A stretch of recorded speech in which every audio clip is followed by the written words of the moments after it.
Thank you for joining us. Today, we are going to be interpreting your thyroid lab results so you can have a better understanding of what you're looking at.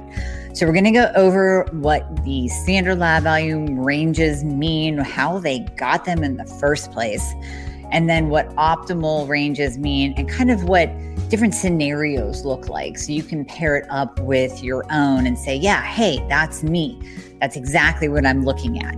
And I still get a lot of questions from patients, even though I have the lab and symptom checklist guide that all of you can go to my website and grab, download, have it at your fingertips, what the optimal lab values are. I still get questions like when someone sees a low reverse T3, they'll think that's bad, and it's not bad. There are certain numbers that we want low. There are certain numbers that we want high when we're looking at your lab value ranges. So for those of you who don't know me and you're jumping on for the first time, my name is Amie Hornaman. I'm a functional medicine practitioner, and I specialize in treating thyroid conditions, hormone imbalances, and of course, battling weight and weight loss. So all of that ties back to your thyroid lab. So let's go over them. For those of you watching, you get to see this and you'll have a visual. For those of you listening on the podcast, you'll just have to kind of imagine or grab a piece of paper and write it down. That way you know what we're talking about, but I am breaking out the whiteboard. So let's talk first, TSH. Okay, so TSH is your thyroid stimulating hormone, and I'm going to try to make this universal. However, I know a lot of my listeners in the UK and Australia, you're going to have different conventional lab value ranges. So some of this we're going to have to do percentages, or we're going to have to get you in the upper quadrant. So we'll say the upper third or the upper fourth quadrant of whatever range that you are given on your lab. So this is going to be a game changer for you. And you can probably hear the excitement in my voice. The latest introduction, the latest member of the family to the Fixxr line is Metabolism Fixxr. And this, oh my God, I formulated this just for all my people out there that need to lose weight, that need help in the weight loss department, that can't lose weight no matter what they do, that feel like they have a slow metabolism, and that might be thinking of trying all those peptides out there, you know, the Beverly Hills soccer mom drug of choice for weight loss peptides. Or even if you're on them already and you're like, man, these are really expensive and I'm still not losing weight, add in Metabolism Fixxr. Here's what I did. I took the power of T2, which increases your basal metabolic rate while you are sitting there watching Netflix. You're burning fat while you're watching Netflix. I combined it with a very unique patented ingredient called Suppressa. Suppressa has multiple clinical trials backing its efficacy in reducing your appetite, decreasing snacking, and providing way more control over your food intake. It is amazing. We also see improved emotional well-being, just decreased food cravings all around, reduced hunger, and weight management. Add on top of that, we have green tea extract, we have purple forest purple tea extract, both of which affect the metabolism in a very positive way without the jitters of normal fat burning supplements out there from the 1980s and 90s, right? The ones that made you feel like you're having a heart attack. You will not have that in any of my supplements, Thyroid Fixxr or Metabolism Fixxr. But Metabolism Fixxr, ooh, yeah, we kicked it up a notch. It is in powder form, so you can drink it through your day. It's going to flavor your water. We got orange crush and refreshing citrus. I love them both. It is going to keep you under control all day long. So you throw a couple scoops in your water bottle in the morning, throw a scoop or two in your water bottle throughout the day. You will have fat burning and appetite control the entire day for what? An eighth of a price of the peptides? Oh my God, you can't go wrong. So grab some Metabolism Fixxr today. Please let me know how you do on it. I am super excited for you. Super excited. So when we're talking about conventional standard lab value ranges, they vary from lab to lab. And how we get these, how we get many of these is that they will take a sampling of a group of people, and they are not filtering out people who are sick or who are healthy. So let's say we take this sampling and we say, okay, out of these 100 people, we're going to look at what their in general TSH is, what their in general free T3 is. But we're not factoring the fact that they're overweight, they don't work out, they eat like garbage. So we're looking at people that are healthy and unhealthy to get this really big, wide, conventional standard lab value range. And like I always say, it's kind of like the side of a barn. So if I give you a ball and I tell you to hit the side of the barn, you're going to hit the barn, you're going to fall into that normal, WNL, within normal limits. And then that drives you crazy because you're like, come on, please. I thought that something was going on. I thought I was out of range. I thought something is wonky with my thyroid. How am I, quote unquote, normal? And that is because the sampling that they take to get that conventional standard lab value range is huge. It is absolutely huge. So I want to pull up for you first before I give you all of these. I want to actually pull up what the standard ranges are in general. I have most of them memorized because I've seen them so often. But okay, so for TSH, we are looking at usually around 0.4. Now, like I said, every lab can be different, all the way up to 4.5. So TSH 0.4 to 4.5, optimal. Optimal, where we find people are at their best. These are happy, healthy, fit people walking around, whether they are euthyroid, meaning they do not have a thyroid condition, they're just healthy with healthy thyroids, or these are people that we have optimized on proper thyroid hormone replacement therapy. We'd like that TSH below a 2. A lot of healthy people will actually be below a 1. So between 0.5 and 1, that's where we'll see usually the best results, medicated, non-medicated. That's where people are really, really feeling their best with the TSH lab value. But we have to also take into account all the other lab values too, because we know, and I've said this many times, you've heard this from me many times, you do not diagnose and you do not dose based on TSH alone. If you do that, you will be screwed. You will be left in a hypothyroid state. You will be suffering with symptoms, or you might not be diagnosed at all because you're going to be told that you're air quote normal. Okay, so going on to free T3, we normally see that at a 2 to a 4.4. Now, optimal 3.5 or above. So you can see how you can very easily land. And I've seen some of them be 2.2 at the baseline. So you get flagged if you're actually a 2. Some of them go all the way down to a 2. So you don't get flagged low until you're at a 1.9. But 2 to 4.4 is the free T3 standard lab value range. And really, we know that you are going to feel your best at 3.5 or above. Now, let's go to free T4, 0.82 to 1.77, sometimes 1.8, sometimes it goes to 1.9. And we know that 1.5 to usually, or I say or above, of course, we don't want you too high because if everything is too high, that's indicative of hyper. That's a different subject, but 1.5 or above, let's just say. And we're going to go over scenarios too. So hang in there because some of you might have a low free T4 and be freaking out, but that's okay. If you're on T3 medication, your free T3 is good. Your TSH is below 2 and your reverse T3 is in the optimal range. So we will get to those scenarios in just a moment. So speaking of reverse T3, some labs start, I've seen some start all the way down at like a 6 or a 7. Some will start at a 9 and go up to a 24 or a 25. Way too high. Way too high. We really like this below a 12. I'll accept below a 15 in some points, in some different scenarios. And we'll go over those scenarios where even, coming in at like a 13, 14 is okay if your free T3 is optimal, if your TSH is optimal, if you feel good. So we have to take into account your symptoms as well.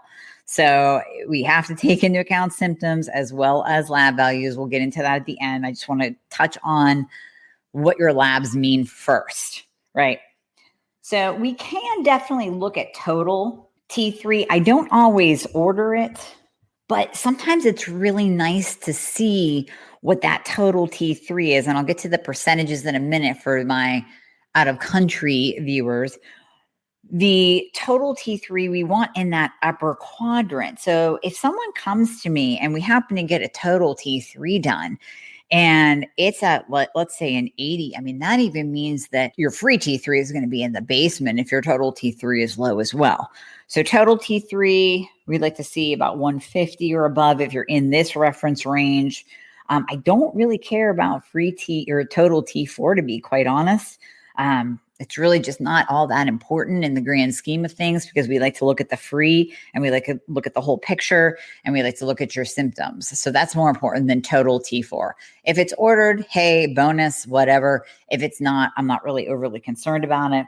And then we have your antibodies, TPO, TGA. Those are usually, and I've seen this across the board. So thyroid peroxidase, thyroglobulin antibodies, I have seen that with the standard lab value range be less than 20. I've seen it less than 34. It kind of goes all over the place depending on what lab you use. But again, what's optimal? 0, 0, 0. We want no antibodies whatsoever. Now, sometimes we'll get a couple antibodies showing up. People will come in with 2s or 3s. Sometimes that's just lab error. Sometimes it's just picking up inflammation. Sometimes it's picking up antibodies from another autoimmune condition, which we still take into account, because autoimmune begets autoimmune. So where we see one, we see more than one. So your TSH, we want that less than a 2. The free T3, we want it 3.5 or above. So for my people that have a different range for free T3, and I've seen this when working with patients out of country, and like I said, in the UK, in Australia, totally different range for free T3. We want it in the upper quadrant. So break whatever your range is into 4, and you want it in the upper quadrant. So let's just use some random numbers, right? Let's say 0 to 100. I want you 75 or above. That's the upper quadrant, the upper quarter of what that lab range can be broken down into. And on the note of free T3, I say 3.5 or above. That does not mean that you have to stop at 4.4. Many people are optimized at a 5. Some people are optimized at a 6. Some people are optimized at a 7. And unless you're elderly, we really don't care what that free T3 goes to when you're feeling good. And as long as you are not experiencing hyperthyroid symptoms, then we say, okay, hey, if you come to me and your free T3 is a 7, and your TSH is let's say a 0.5, and we'll get into suppression in a second. And let's say your free T4 comes in at a 0.8, and your reverse T3 is a 6, and you tell me, I feel fantastic. My antibodies are down. Maybe they were high before and they're coming down. Maybe they're at a 0. You feel fantastic. That means that you are at your optimal free T3 level. So yay. So 3.5 or above, upper quadrant. Can you crest over the upper limit? Yes. Yes, you can. And you can still feel good even going over that upper limit of free T3. Because remember that T3 is your active thyroid hormone. That is what's binding to the cell. That is what's getting into the cell. That's what's giving you metabolism and growing your hair and strengthening your nails and giving you a mood and allowing you to sleep. All of that is working with your T3, your active thyroid hormone. So if this is a little bit elevated, or you're on T3 therapy, that's what we want you where you are optimal. And sometimes it takes a little bit of trial and error to find that. Free T4, 1.5 or above. Again, the upper quadrant. So for my listeners overseas, you have to take your range and chop it up. And we'll get to where free T4 doesn't really mean that much if you're low in just a second. But in general, we're talking general terms here. Upper quadrant, again, if you're going 0 to 100, we want you 75 or above. That's just an example, just the upper quadrant. Reverse T3, we want low. So TSH and reverse T3 are the two that we want low. Well, your antibodies, we want low too. So reverse T3 is when that is high, that will drop your free T3 level and it will prevent T3 from entering the cell. I always like to use the analogy of a bouncer. So it's like a little bouncer outside of your cell, and it's saying that the T3, thyroid hormone, cannot get in. It's not allowed in, has to stay out. So your free T3 will drop. Your total T3 might be just fine, but your free T3 will drop. Your reverse T3 will block the action of the thyroid hormone. So we really want that below a 12. Now, like I said earlier, sometimes I will accept it below a 15, and many functional medicine practitioners will say under 15 is completely acceptable. And I will accept under a 15. I'll accept 13, 14, 15 as long as free T3 is good, TSH is below a 2, and your symptoms are down, and you're telling me that you're feeling great. If you're not feeling great, then we're going to look into what could be causing that reverse T3 to go up. Conversion issues will cause that to go up. So things like dysregulated cortisol, too high of insulin, estrogen dominance, a non-optimized iron and ferritin panel. So there's many things that will cause reverse T3 to go up. Inflammation. I do have a separate video and a separate podcast on that. So I encourage you to go back and listen to that. We will put that link in the show notes so you can know exactly what pushes up your reverse T3 anyways. And there's a variety of things that do so because it's a survival mechanism. When we're sick, when we're in the ICU, reverse T3 will go up because it basically is telling our body, listen, you don't need a metabolism right now. The last thing you need to be doing is burning fat. You need to survive. But when we are surviving just fine and we're not in the ICU and we're not sick, we don't want reverse T3 elevated because it will do just that. It will drop your metabolism and it will prevent your thyroid hormones from working properly at the cellular level. Now, like I said, total T3, if it's ordered, that's fine. Would I spend extra money on it? No. But you want that 150 or above, or again, in the upper quadrant as well. If I'm splitting it in the 4s, maybe even a little bit higher, really, really close to the top end of the lab value range for total T3 and TPO-TGA antibodies. We want it at 0. So many people are coming in with maybe a 16 and their doctors say, no, you don't have Hashimoto's. And I say, well, you have antibodies present. So that means at any point in time, those antibodies can crest whatever that lab value range is. Let's say it's 20 is the cutoff. Yeah, you can go to 21 pretty quickly. And then guess what? Hashi. So you're telling me with 16 antibodies, you don't have Hashi, but 20 you do. Former little antibody guys makes the difference of a diagnosis. We want those at absolute 0. So let's go over some different scenarios that we can look at. I wish I could pull up my labs for you, but I kind of remember them.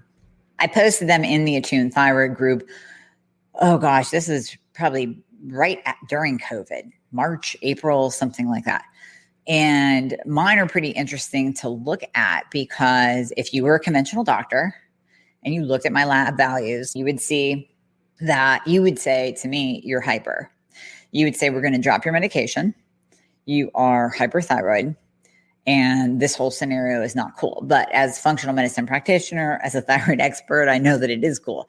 So because I am T3 only, and for many of my listeners, those of you on T3 only, or just taking T3 in general, if you're taking Armor, if you're taking any kind of NDT, and maybe you're even taking NDT and you have that paired up with a little bit of T3, a little bit of leothyronine, a little bit of cytomel, that's going to push your TSH down.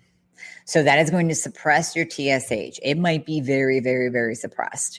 Mine is 0.007, I believe it was. Yeah.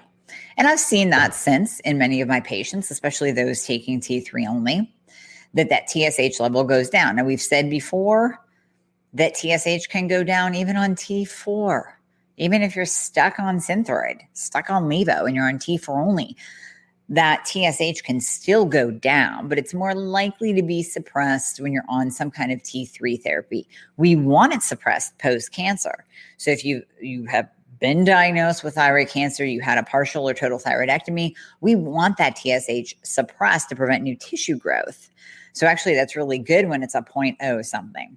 But when it's 0.00 something, doctors tend to freak out a little bit and call it hyper. And this is why we cannot use the TSH alone to diagnose or dose. You have to look at the big picture. So then moving on to free T3, not taking your T3 medication before you go and get your labs done. We like around 18 to 20. I prefer 24 hours without T3 in your system to get a clear and accurate picture of what your free T3 level actually is. That free T3 level can be, like I said earlier, a 4 or a 5. So mine's around a 4.5 or 5. That's my optimal. My free T4 is actually low. Why? Because I'm on T3 only. So if you give me T4 medication, that free T4 will go up, but my hypo symptoms will come back and my reverse T3 will go up. Hopefully you're following all this so far. So free T4 low, don't care. Why? Because free T3 is up, TSH is down, reverse T3, mine was a 6. Reverse T3 is below a 12. Antibodies are at 0. And last question, everyone, how do you feel? What are your symptoms? So if you have that panel, if you have those numbers for your labs, and I ask you, how do you feel? And you tell me, I feel like I'm crawling out of my skin and I'm jittery and I'm anxious all the time and I can't sleep and I don't know what's going on. Maybe you're pushing into hyper and you're losing weight uncontrollably and your hair is falling out. Maybe you're pushing into hyperthyroid. So we got to take a look at that. And then we also test for Graves' disease in that case. If you have that number, if you have that profile of all those numbers that I talked about, with TSH being low, free T4 being low, you're on T3 medication only, your free T3 is elevated, your reverse is down, your antibodies at 0, and you tell me that you feel great, like you're at a nice steady weight, your energy is good through the day, you're not jittery, you're not anxious, you're pretty cool, then we leave it alone and we say that is your optimal, because it all comes back to you as a person and how you feel. Now, I'll give you an example of my friend's mom. Just had a total thyroidectomy a couple of weeks ago. I didn't expect her TSH to elevate this high, but her TSH is a 35. Free T3 is actually flagged low. I think it was like a 1.8. Free T4, I forget. Once I saw those two numbers, it really didn't even matter at that point.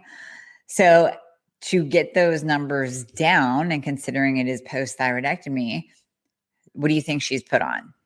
Levo, 112 micrograms of Levo. So we need to see how she does on that, but we most likely will have to add in a little bit of T3, because a free T3 level that is low, that's kind of dangerously low, especially with an elevated TSH. So over time, and do you think they tested her reverse? No, they didn't. So over time, we will want to test her reverse T3 since she is taking T4. T4 converts to reverse. So we want to check that reverse and make sure that that's low. We want it below a 12 optimally. We want that TSH to come down. It has to come way, way down.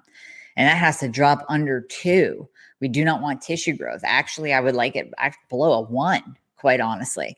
So that's going to take some time. But you can see with that picture, she swung from hyper. She was hyper with Graves, took the thyroid out. Now she's deep into hypo, all the way to the other end of the spectrum. And that's an extreme case that I'm giving you. Another scenario would be someone comes in with a TSH of a 2.1, a free T3 of a 3. Almost there, not quite. A free T4 of a 1.4. Almost there, but not quite. And then the reverse is 25. What do you think is happening? Does it even matter that they have good free T? I'm surprised they have a 3 for free T3. I would expect it to be low, but it doesn't matter because their symptoms are that of hypo. They're gaining weight. They're tired. Their hair's falling out. They're moody. They can't sleep. They're in a hypothyroid state despite the TSH being just over that level, just over that optimal level, despite the free T3 being so darn close to optimal, despite the free T4 being so darn close to optimal. The reverse is elevated. It's blocking the action. It's blocking conversion. And it's creating this hypothyroid state. So subclinical, maybe, but it's creating hypothyroid state. So to get that reverse down, we have to look at all the factors that come into play. We have to look at the cortisol. We have to look at the iron. We have to look at insulin. We have to look at estrogen levels. And we may have to add in a little bit of T3 to bring the T3 up and reverse T3 down. Hopefully that's all making sense for you guys. Okay, so another scenario. TSH, let's say TSH is coming in suppressed. It's coming in at a 1, right? Your free T4 is coming in at a 1.5. Reverse is a 12. No antibodies whatsoever. But your free T3 is a 1.8. That's a problem. T3 is the active thyroid hormone. We need that to get into the cells. Now, this person presents with no weight gain. The only issue is low energy and definitely gut issues. What do? You still add in a little bit of T3 because we want that free T3 number to come up. I don't care about the other numbers. Yes, they are optimal. The most important is that free T3. It's in the tank. It's getting dangerously low. We have to think about your cardiac situation. All organs, every single organ, including your heart, needs T3 thyroid hormone. We got to get that up. Got to bring that up for health, for life, for energy, for digestion, for constipation. So there's a variety of different scenarios that we can give you and that you may fall into. But the bottom line is, who are you and what are your symptoms? That's the most important factor in all of this. If you feel great with suboptimal thyroid levels, not the free T3 being low, but if you feel great with suboptimal thyroid levels, maybe we let it go. Maybe we say, okay, if you're feeling good, then you just keep riding it out. If you feel like garbage with a whole bunch of hypothyroid symptoms and you have almost darn near optimal thyroid levels, we pay attention to you because you're a person and you have symptoms and we have to get to the root cause of what's causing it. Maybe it's your thyroid, maybe it's something else, but let's take it into consideration. Maybe your optimal is not the functional optimal. Maybe your optimal, even though you're cresting 3.5 with your free T3, your optimal is a 5 and we need to get you a little bit higher. I know that understanding your lab values and where they fall in the conventional standard lab value range and then the targeted functional optimal range is very difficult because you're hearing things from a ton of different sources. You're hearing things from your doctor. And I'll tell you, even those, we recommend using Alta Labs when you don't have insurance or your insurance is not covering certain labs, or you're going to get a huge copay, you're going to get a $500 bill or a $1,000 bill. We do recommend using Alta, but please keep in mind that Alta does not give you optimal ranges. It's still giving you the standard conventional ranges. Now, each lab is different, but Alta Labs, as great as they are, and we as functional medicine practitioners recommend them to patients that need that, or if we need a certain marker here or there, that your doctor won't test. A lot of you are struggling getting your doctors to even test reverse T3, so you have to order that yourself. Please note that you're still looking at it from a conventional standpoint in Alta, and you still need what is optimal. You still need the optimal ranges at hand to be able to compare your labs to what you're seeing on your lab work and what that range actually is. So I know it gets confusing. The worst thing possible is when you get that call back saying your W&L, you're within normal limits, your lab work looks fine, there's no problems. That's where you need someone skilled to look at it with you and to paint that whole picture and to take you into consideration. So that's what I do when I'm working with patients, is we sit down and we look at all that. And that way we can build a treatment protocol for you and change your medication if necessary, and look at the other factors that are driving certain lab values wonky, up or down, or where they're not supposed to be. That way it's a little bit less confusing for you. But I hope this session, our time together here, has given you a little bit of direction, a little bit more confidence in looking at your own set of labs. And definitely go to, in the description or in the show notes, you will see the link to the lab and symptom checklist. If you haven't grabbed that yet, I urge you to do so, because that will give you all the different labs that you need to order. Make sure that your doctor orders all of those too. You need all of them. We just went over all of the standard ranges and optimal ranges, even for my peeps in the UK and Australia. Remember the quadrants, but you have to get them all. I know overseas that you have a hard time getting reverse T3.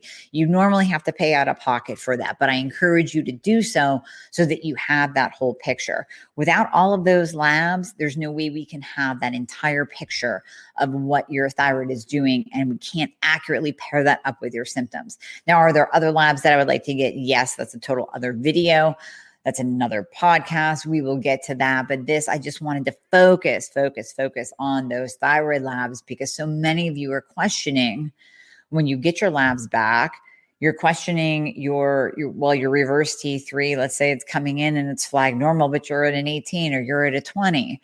Some of you panic when your reverse T3 is low. I say, no, that's good. Some of you panic when your TSH drops low because your doctor panicked and said that you're over medicated. No. Let's not let them drop your medication out when you're feeling good. So hopefully this helped you to understand a little bit more. Thank you so much for listening to the Thyroid Fix podcast. Please share this and any episode that you absolutely love on your social media platforms. And please give me a review. It is so appreciated. It just gets the message out even more. Now, as a disclaimer, we know that this is just intended for educational purposes only and is not meant to treat or diagnose any medical condition. You can always consult your healthcare professional with any questions. If you want to reach out to me, you can go to my website at amiehornaman.com. You can find me on Facebook and Instagram at Amie Hornaman Nutrition. And you can subscribe to my YouTube channel to see live videos and all the good stuff that I put out through the week in addition to this podcast. Just search me on YouTube and subscribe to my channel.